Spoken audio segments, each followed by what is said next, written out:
in line nga mo'y ginapakikistoryahan sa Ginoo. Kana nga kasing-kasing. Kanang dili kumon nga kasing-kasing. Kanang kasing-kasing nga makasabot sa paagi sa Dios. Serving God with a right heart.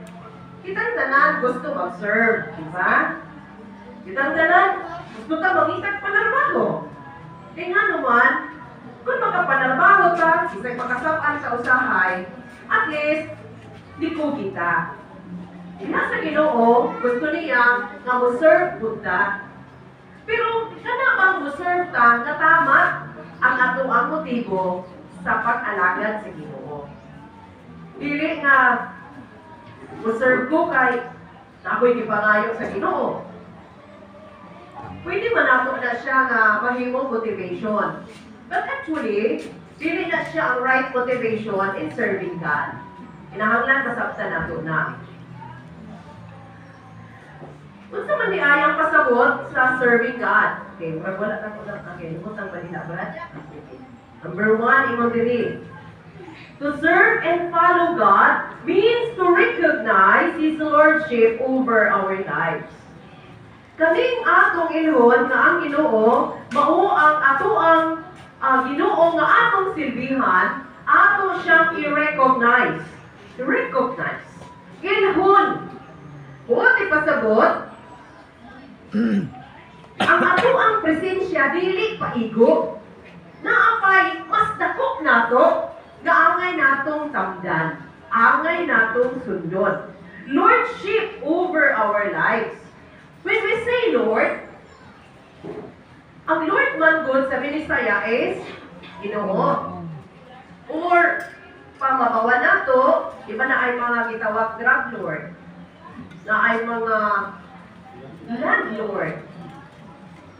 Tungod kay ang Lord means agalon or master. Agalon.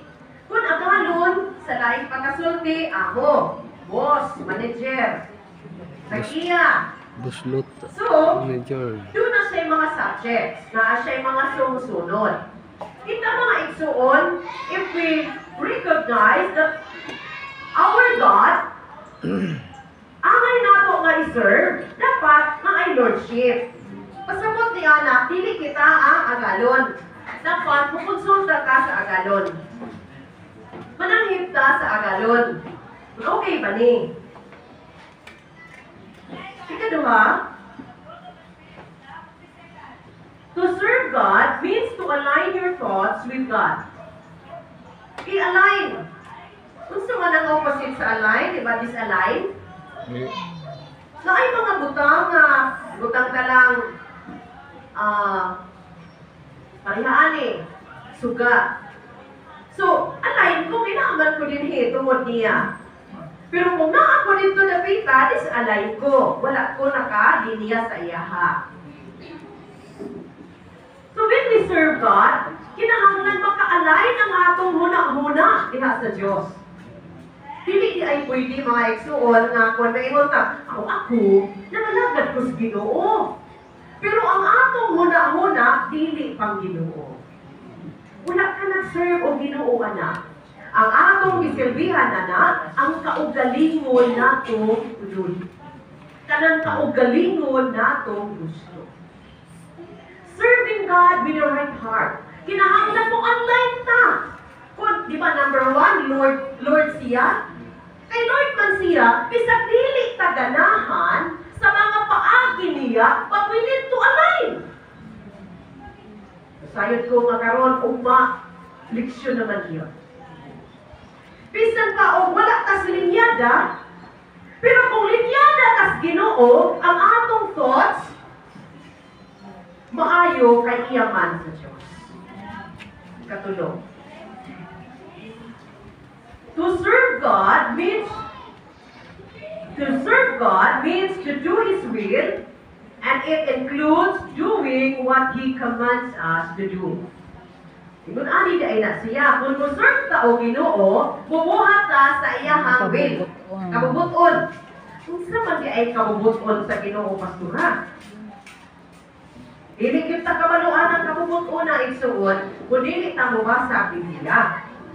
Pareho ra gud anang balaod. Bisag maingon ko ta nga, ay naa man nas balaod sa Republic Act number unsa kanito?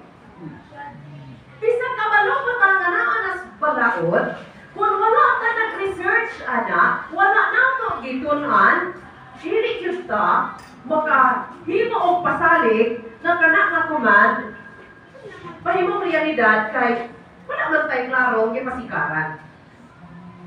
Knowing the will of God is knowing the word of God.